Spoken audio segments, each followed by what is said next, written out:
They're not the RVs like we used to see. They've changed a little bit. We'll talk all about it, and maybe guys will go camping. How about we do the show outside at the campground? All right, we'll be right back.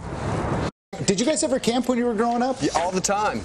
We did the same. We always had one of the pop-up campers here. I am joined by Richard Kuhn. You're with the RV Industry Association.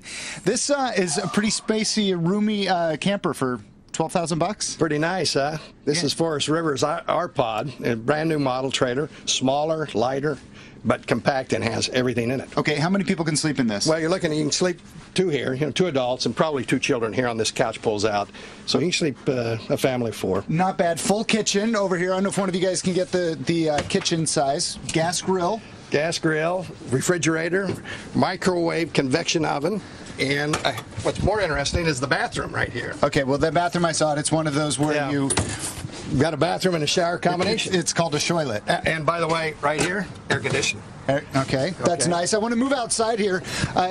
This can be pulled. This is a little bit different. Your average trailer typically weighs in the past maybe 8,000 pounds? Typically, some of the larger trailers you get that kind this guy right here, guys, see if you can get a shot of the outside of this. How much does this weigh? This weighs less than 2,000 pounds. Okay, so this is designed to haul with the new crossovers, a minivan. In fact, this vehicle, this pickup truck, probably too big for this trailer. Okay, so this could be pulled by a family maybe that has a minivan. Absolutely. Younger people, typically. Okay, we need to hit this other one. This is the RV, and this is green. This is a little bit different. This is a little greener, obviously, but it's a new green RV. This is Damon's Avanti model, and what's great about this one is this is one of the new front-end diesels, high efficiency, eco-friendly diesels, How many miles does this get to the Well, like I mentioned to you earlier, I have a Suburban that I drive that gets somewhere between 14, 15, 16 miles per gallon. This gets the same. And oh, by the way, I can't go to the bathroom in the Suburban, or I can't go to the refrigerator. These RVs have gotten pretty cool. This thing gets 15 miles to the gallon,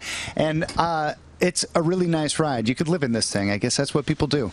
So there you go. Time to think about camping, and apparently there's all kinds of good incentives.